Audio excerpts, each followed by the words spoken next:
नमस्कार, मी वेदश्री ताम्हाणे जय महाराष्ट्र कॉलिंग या कार्यक्रमामध्ये आपलं स्वागत करते। या कार्यक्रमामध्ये आपण अनेक विषयांवरती तज्ञांची चर्चा करून त्यांचं मार्गदर्शन घेत असतो। आजचा आपला विषय आहे कॉमर्स मध्ये करिअरच्या संधी आणि या विषयावरती मार्गदर्शन द्यायला आपल्या सोबत या शो मध्ये सहभागी झालेत प्रोफेसर सुलभा रावराणे मॅम। या शो मध्ये आपलं मनपूर्वक स्वागत। प्रोफेसर सुलभा रावराणे यांची ओळख म्हणजे त्या Saint Francis Institute of Management and Research मध्ये PGDM प्रोग्राम डायरेक्टर आहेत आणि गेले 15 वर्ष त्या या क्षेत्रामध्ये कार्यरत आहेत।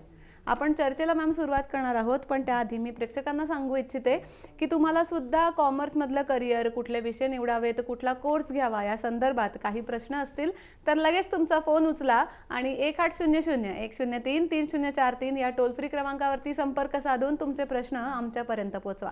मॅम, आपण चर्चेला सुरुवात करूयात। पहिलाच प्रश्न, आता 10वी 12वीचे रिझल्ट लागलेले आहेत, तर 10वी 12वी नंतर कॉमर्स मध्ये कुठले कुठले पर्याय उपलब्ध असतात? आता वेदश्री असं सांगण्यात मला असं मुलांना सांगावं असं वाटतंय की कॉमर्स हा जर त्यांनी पर्याय निवडला असेल तर त्यांनी खरंच खूप चांगला पर्याय निवडला आहे, कारण आजच्या पूर्ण शैक्षणिक पद्धतीमध्ये कॉमर्सला खूप महत्त्व आहे। कारण कॉमर्समधून करण्यासारखं बरंच काही आहे। आता कोणता कोर्स निवडावा यापेक्षा कसं आहे की कोर्स हे सगळे चांगले असतात, कुठला कोर्स चांगला किंवा कुठला कोर्स वाईट असं म्हणता येणार नाही, पण तो कोर्स निवडताना आपण कोणत्या गोष्टींचा विचार करावा किंवा कोणत्या बाबी लक्षात घ्यावा हे महत्त्वाचं आहे असं मी सांगेन। मग त्या बाबी कुठल्या असतात? अच्छा, तर त्या बाबी म्हणजे त्या जे काही घटक आहेत म्हणा किंवा ज्या बाबी आहेत ज्या त्यांनी लक्षात घेतल्या पाहिजेत त्या अशा आहेत की एक तर त्यांनी आपला इंटरेस्ट पडताळून बघावा की माझा इंटरेस्ट कशात आहे। कॉमर्समध्ये मला जायचं आहे, ठीक आहे, पण मग कॉमर्समध्ये मला कितपत इंटरेस्ट आहे, आपला कल आहे का नक्की कॉमर्सला, हे त्यांनी बघून घ्यावं। त्यानंतर कॉमर्समध्ये विविध अभ्यासक्रम आहेत, मग त्यातला अभ्यासक्रम मला कोणता निवडायचा आहे। आता मला अभ्यासक्रम कोणता निवडायचा आहे निवड माझा मित्र करतोय म्हणून मी करतोय असं नाही, किंवा माझ्या घरचे सांगतायत म्हणून मी हा अभ्यासक्रम निवडला असं नाही, तर त्या अभ्यासक्रमात असलेले विषय त्याने बघावेत एकदा। हां, ते जर त्याला डिग्री करायचं असेल तर डिग्री ही 3 वर्षाची डिग्री आहे कॉमर्समध्ये, बरेच डिग्री कोर्सेसही कॉमर्समध्ये अवेलेबल आहेत। मग आता ह्या 3 वर्षाचा जो अभ्यासक्रम आहे, 3 वर्षात कोणते कोणते विषय कव्हर केले जाणार आहेत हे त्याने बघावेत। आता हे सजेशन मी अशासाठी देते की त्या विषय बघितल्यानंतर त्या मुलालाच समजणार आहेत की यातले कोणते विषय मी करू शकेन आणि कोणते नाही। बरोबर, कारण काही मुलांचे काही वीक पॉईंट्स असतात, जसं की गणित हा एखाद्या मुलाचा वीक पॉईंट असेल तर त्याला ती भीती असते की मी नाही करू शकणार, मग त्याने ते आधीच बघावं। कारण निव्वळ त्या विषयात कमी मार्क्स मिळाले किंवा त्या विषयात तो नापास झाला म्हणून मग त्याचा तो कोर्स कंप्लीट झाला नाही, हे असं व्हायला नको। म्हणून त्याने ते सगळे विषय एकदा व्यवस्थित बघून घ्यावेत आणि त्याच्यावरून त्याने ठरवावं।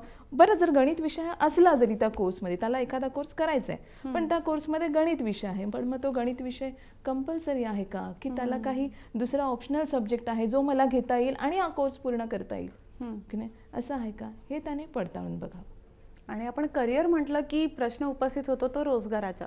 तर कॉमर्समध्ये शिकून आपण पदवी ग्रहण केली तर त्याच्यानंतर रोजगाराच्या चांगल्या संधी उपलब्ध होतात का? व्यवस्थित उत्पन्न आपल्याला मिळेल असा जॉब अपॉर्च्युनिटीज असतात? आता याच्यावर मला असं सांगता येईल की तुम्ही जेव्हा कोर्स निवडतात त्याच वेळी तुम्ही तुमच्या रोजगाराच्या काय संधी त्या आहेत पुढे याचाही अभ्यास त्या मुलाने करावा। म्हणजे त्याने हे बघितलं पाहिजे, समजा जर मी एखादा कोर्स मी इवन एक ट्रॅडिशनल बीकॉम जरी मी केलं तरी तो ट्रॅडिशनल बीकॉम केल्यानंतर मी काय जॉब करू शकतो, ओके, किंवा मला कुठल्या जॉबच्या किंवा मला कुठल्या रोजगाराच्या संधी उपलब्ध आहेत त्याचा अभ्यास करणं गरजेचं आहे। आज भरपूर संधी उपलब्ध आहेत, आज रोजगाराच्या भरपूर संधी भारतात उपलब्ध आहेत, भरपूर मल्टीनॅशनल कंपनीज भारतात आल्या आहेत, कारण ह्या सध्याच्या गव्हर्नमेंटच्या धोरणामुळे नवनवीन कंपनीज इथे आल्या आहेत, मुलांना चांगले जॉब्सही मिळत आहेत आणि ग्रॅज्युएट झालेल्या मुलाला 1-2 ते 5 लाखाचं पॅकेज मिळायला काहीच हरकत नाही। परंतु तिथे कसं आहे की फक्त डिग्री ही सफिशियंट नसेल, त्या डिग्रीबरोबर त्याने आणखी पण काही स्किल डेव्हलपमेंट केलं पाहिजे। कारण कॉमर्स ही अशी ब्रांच आहे की त्या मुलांकडे वेळ असतो। मी कॉमर्समधून डिग्री करतोय आणि ती डिग्री 3 वर्षाची आहे, तर हे एवढंच माझ्यासाठी सफिशियंट आहे का? तर नाही आहे। कारण कसं आहे की डिग्री करणाऱ्या ह्या मुलांकडे वेळ आहे। जर तुमचं कॉलेज हे मॉर्निंग कॉलेज असेल तर तुम्ही 7 to 12 मॅक्झिमम 1 o'clock पर्यंत तुम्ही कॉलेजमध्ये असाल, त्यानंतर काय, त्यानंतरचा माझा वेळ मी कसा युटिलाइज करायचा आहे बरोबर. हे त्या मुलावर आहे. त्याच्यासाठी त्याला स्वतःचं स्टडी करावं लागेल. यासाठीही बरेचसे कोर्स उपलब्ध आहेत, बरेचसे सेशन्स उपलब्ध आहेत की नो युअरसेल्फ. त्याला मुलांच्या भाषेत म्हणायचं तर असं म्हणता येईल की डेट विथ युअरसेल्फ. तुम्ही स्वतःला ओळखून घ्या, स्वतःला ॲनालाइज करा. त्यामुळे तुम्हाला असं समजणार आहे की तुमच्याकडे काय स्किल सेट आहे आणि काय स्किल सेट नाही आहे. बरोबर. आणि आज रोजगार मार्केटमध्ये कोणत्या स्किल सेटची गरज आहे त्याप्रमाणे तुम्ही स्वतःला डेव्हलप कराल त्या 3 वर्षाच्या काळात. हो ना. म्हणजे डिग्रीबरोबर त्या काही स्किलही तुम्हाला डेव्हलप कराव्या लागतील. आणि कॉमर्समध्ये आपण जर स्पेशलायझेशनचं म्हटलं गेलं तर मग त्याच्यासाठी कुठल्या कुठल्या विषयांचा पर्याय उपलब्ध आहे? आता कॉमर्स, ट्रॅडिशनल कॉमर्स हा एक पर्याय असेल. कॉमर्स, अकाउंटिंग फायनान्स ज्याला बॅफ म्हणतात. त्याच्यानंतर बँकिंग इन्शुरन्स हा एक पर्याय आहे. BMS, bachelor of management studies हा एक पर्याय आहे. तर यातला एखादा विषय निवडून मुलं ग्रॅज्युएशन कंप्लीट करू शकतात. आता हे ग्रॅज्युएशन करताना बरीचशी मुलं काय करतात, जी खरंच खूप हार्डवर्किंग आहेत आणि त्यांना पुढे काही प्रोफेशनल कोर्सेस किंवा प्रोफेशनल प्रॅक्टिस करायची आहेत, अशी मुलं काय करतात की ग्रॅज्युएशन बरोबर पॅरलली ते CA करतात किंवा CS करतात, ICWA करतात. तर ह्या कोर्सकडे जायलाही काही हरकत नाही आहे. हे पण तुम्ही ग्रॅज्युएशन करता करता करू शकता. पण अशा वेळेला जेव्हा आता जर 2 विद्यार्थ्यांमध्ये तुलना करायची झाली तर तुम्ही आता BBIचा सुद्धा उल्लेख केला, तर जिथे बँकमध्ये जॉबच्या संधींबद्दल आपण बोलतो तर तेव्हा प्राधान्य BCom झालेल्या मुलाला देण्यात येतं की BBI झालेला, कारण बँकांसाठी सुद्धा परीक्षा असतात. हो ना, बँकांसाठी सुद्धा परीक्षा असतात असं तू आता म्हणालीस. म्हणजे याचाच अर्थ काय की तिथे प्राधान्य तुम्ही BCom केलं आहे, ट्रॅडिशनल BCom केलं आहे का बॅचलर इन बँकिंग इन्शुरन्स केलं आहे याला देत नाही आहेत. बरं. तिथे त्यांना एक अपेक्षित का आहे, आज जॉब मार्केटमध्ये अपेक्षित का आहे की तुमचे क्वालिफिकेशन आहे, तुमची मिनिमम शैक्षणिक पात्रता काय असायला हवी आहे, तर graduation with first class is a well and good असं आहे. तर मग ग्रॅज्युएशन विथ 60%, मग ते BCom असो किंवा बँकिंग इन्शुरन्स असो. त्या व्यतिरिक्त काय आहे तर तुम्हाला त्यांच्या ज्या एक्झाम्स आहेत त्या एक्झाम्स द्यायच्या आहेत. आणि त्याचबरोबर जे मी म्हणाले की काही स्किल सेट्स आहेत ते आहेत का. फॉर एक्झाम्पल असे जेव्हा आपण स्किल सेटचा विचार करतो, मला इथे एक जरूर सांगावंसं वाटेल की स्किल सेट्समध्ये काही स्किल सेट असे असतात जे तुमच्यामध्ये उपजत असतात. ओके ना. आणि काही असे असतात की ते तुम्ही स्वतः डेव्हलप करू शकता. बरोबर. एका सिंगरकडे त्याचा आवाज हा जन्मापासून असतो, पण त्यासाठीही त्याला खूप एक चांगला सिंगर व्हायला त्याला खूप हार्डवर्किंग करावं लागतं. असंच तुम्ही कॉमर्स निवडलं कारण मी कॉमर्सचा विद्यार्थी आहे, मी सायन्स करू शकत नाही, तर मी इझिली कुठेही एम्प्लॉयबल असेन असं नाही आहे.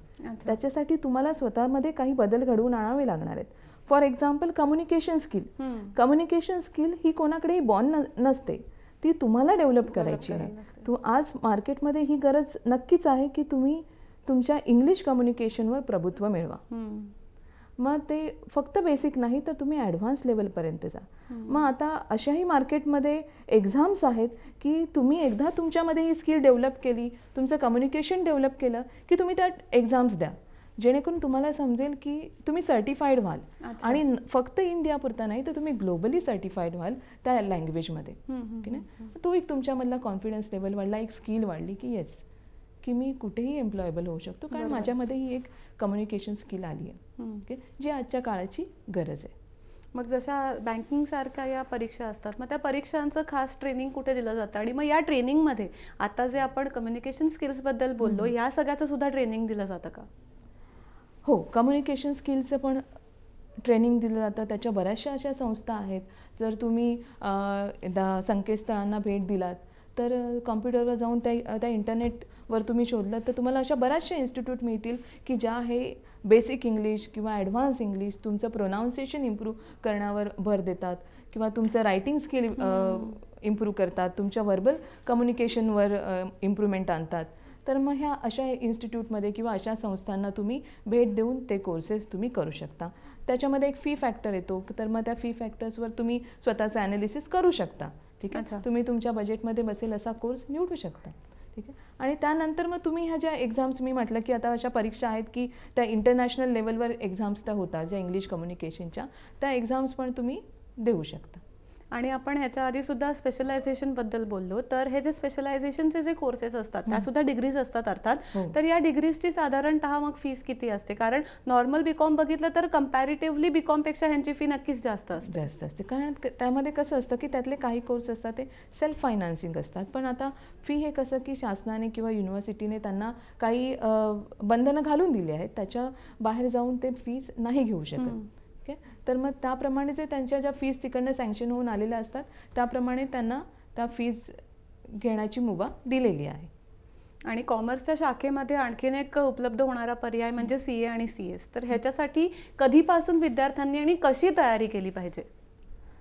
आता हे जे तू विचारलंस ना वेदश्री, कसं आहे की कॉमर्सच्या मुलांकडे मी जसं म्हटलं की त्यांच्याकडे वेळ 12वी नंतर ते जेव्हा ग्रॅज्युएशनला जातात त्यांच्याकडे वेळ आहे.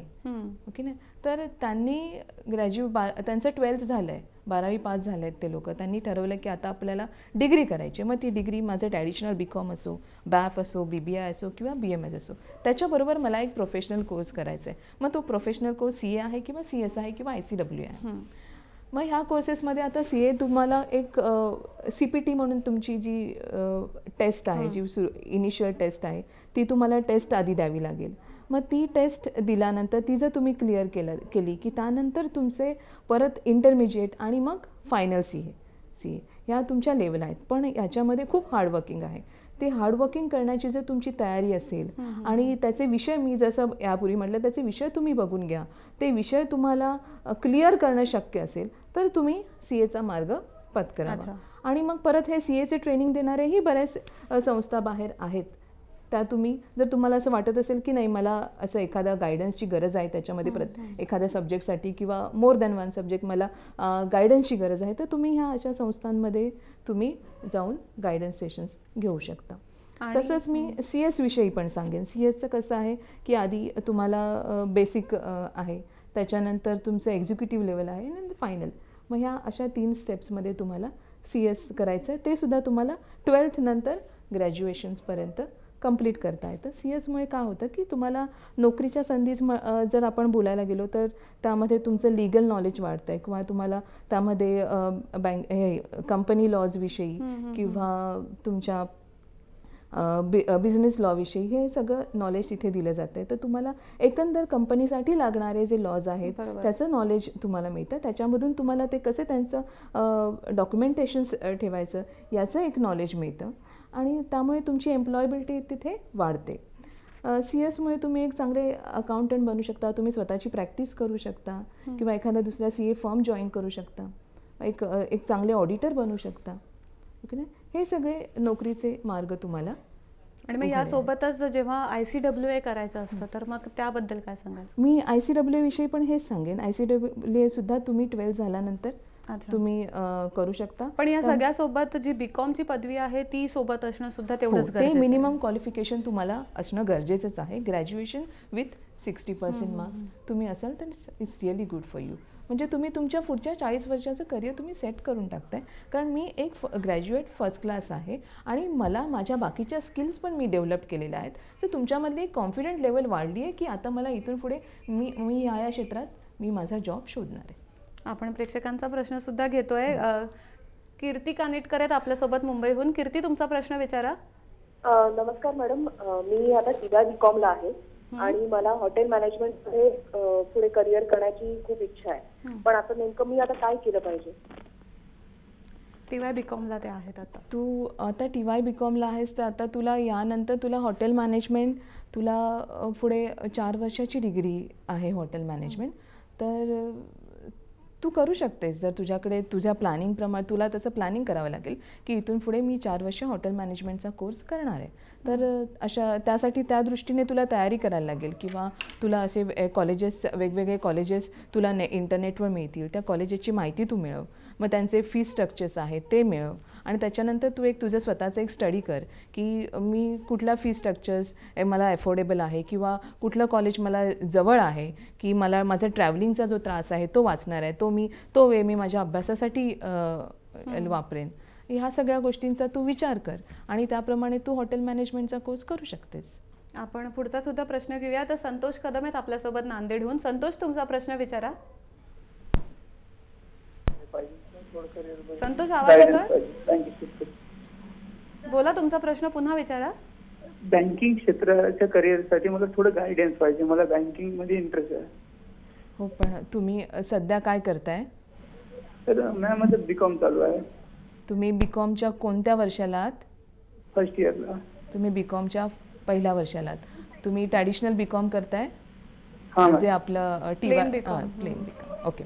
मग तिथे तुमचं अकाउंटन्सी हा सब्जेक्ट आहे? तुम्ही शिकताय मॅम, अकाउंटन्सी? हां. ओके, ठीक आहे. तुमच्या कॉलेजचे टायमिंग्स काय आहेत? मॅडम माझं कॉलेज टाइम सकाळी 10 ते 2 वाजेपर्यंत आहे. अच्छा, सकाळी 10 ते 2 वाजेपर्यंत. तुमच्या कॉलेजचा टायमिंग खरंच खूप रिलॅक्स टायमिंग आहे. तुम्ही आरामात सकाळी उठताय, कॉलेजला जाताय, कॉलेज पूर्ण करताय, घरी येताय, हो ना? तुमच्याकडे पण भरपूर वेळ आहे. तुम्ही ह्या बँकिंग क्षेत्रातल्या परीक्षा देऊ शकता.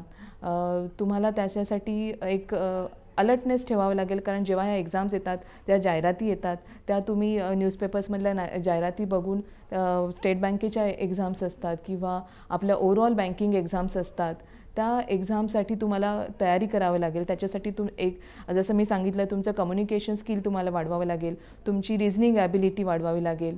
आणि ह्या एक्झामचे काही सराव पेपर्स मिळतात, ते सराव पेपर्स तुम्हाला सोडवावे लागतील आणि तुम्ही ह्या बँकिंगच्या एक्झाम्सला बसू शकतात. आता कसं आहे, तुम्ही असं मी म्हटलं की तुमच्याकडे वेळ आहे, त्यामुळे तुम्ही हे सगळं तुम्ही घरी बसूनही करू शकता. इन केस जर तुम्हाला असं वाटलं की नाही, मला घरी बसून मला एकट्याला हे जमणार नाही आहे, मला सेल्फ स्टडी नाही जमणार आहे, मला गायडन्स हवा आहे, तर मग गायडन्ससाठी तुम्ही तुमच्या एरियात काही इन्स्टिट्यूट अशा आहेत का की ज्या ह्याचे प्रशिक्षण देतात, की बँकिंगच्या एक्झामसाठी मुलांना तयार करणाऱ्या संस्था आहेत का तुमच्या एरियात? हे तुम्हाला शोधून काढावं लागेल आणि ती एखादी संस्था तिथे तुम्हाला ॲडमिशन घेऊन तुम्ही तिथे काही गायडन्स लेक्चर्स तुम्ही अटेंड करा आणि त्याप्रमाणे तुम्ही ह्या परीक्षेची तयारी करा. आणि माझं म्हणणं असं आहे की तुम्ही हे ग्रॅज्युएशन करतानाच करू शकता. म्हणजे जेव्हा तुम्ही बीकॉम व्हाल तेव्हा तुमच्याकडे डिग्री तर आहेच, प्रमाणे ह्या परीक्षेचा तुम्ही अभ्यासही केलेला आहे. ती परीक्षा जर इन केस ग्रॅज्युएशन होण्यापूर्वी तुम्ही क्रॅक जरी केलीत, तुम्ही पास झालात, तर तुम्हाला कोणत्या तरी बँकेत जॉब नक्कीच मिळून जाईल. आणि या शाखेमध्ये आपण आणखीन एक विषय बघितला तर तो असतो पॉलिसी प्लॅनर, ज्याच्यासाठी ॲक्च्युरी करायला लागतं. तर ते ॲक्च्युरी करण्यासाठी कॉमर्सच शाखा असणं गरजेचं असतं का? कसं आहे ना, की आता मी याबाबतीत असं सांगेन की कॉमर्स ही शाखा, माझं म्हणणं असं आहे की जर ती त्या मुलाची निवड आहे, हो की नाही, की त्याला कॉमर्स करायचं आहे. पण आता तू हे जे म्हणाली आहेस की याचे बरेचसे वेगळे वेगळे कोर्सेस अवेलेबल आहेत, इवन शॉर्ट टर्म कोर्सेस पण अवेलेबल आहेत मार्केटमध्ये.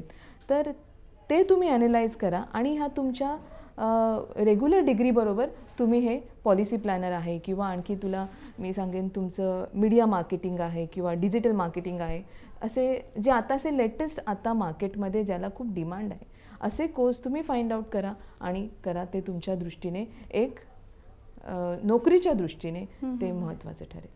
आणि आता राहिला प्रश्न MBAचा, तर TY BCom केल्यानंतर MBA करणं कितपत योग्य ठरतं आणि BComच्या दृष्टीने, कॉमर्स क्षेत्राच्या दृष्टीने MBA मध्ये कुठले कुठले पर्याय उपलब्ध आहेत?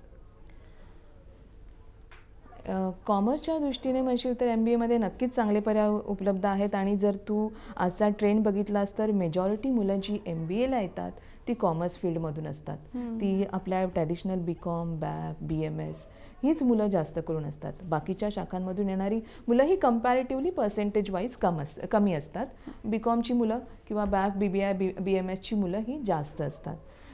याला कारण असं आहे की तुम्ही MBA केल्यावर का होतं की तुम्ही एखाद्या फील्डमध्ये एक प्रोफेशनल डिग्री आहे ती, कारण MBA मुळे तुम्हाला एक स्पेशलायझेशन्स घेता येतं, जे तुम्ही ट्रॅडिशनल BCom करून तितकं स्पेशलायझेशन किंवा तितकं डीप स्टडी तुमचं होत नाही आहे. तर तुम्ही MBAला जाताना तुम्हाला हे ठरवायचं आहे की मला मार्केटिंग फील्ड घ्यायचं आहे, मला फायनान्स घ्यायचं आहे, मला HR घ्यायचं आहे, की मला रिसर्च अँड डेव्हलपमेंट्समध्ये जायचं आहे.